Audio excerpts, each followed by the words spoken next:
Puntare sulla qualità dei prodotti sardi è il segreto per avere successo in Cina. Aumentano infatti le esportazioni. Sentiamo Francesco Riccardi.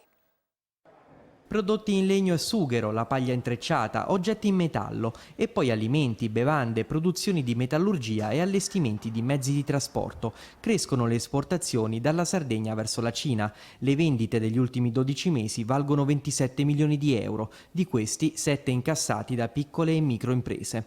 La cifra complessiva è superiore sia ai 19 milioni dello scorso anno sia ai 12 del 2017. Nella prima metà del 2019 quello cinese è stato il settimo mercato di sbocco per i manufatti delle imprese dell'isola.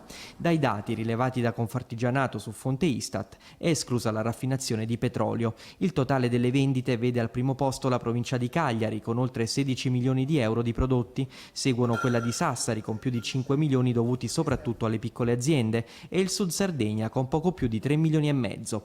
1 milione e 3 l'export cinese da Oristano, ma i numeri scendono sotto il mezzo milione nella provincia di Nuoro con 409 mila euro. La strada per affermarsi in Cina, commentano le organizzazioni di settore, è una sola: proporre un Made in Sardegna di qualità.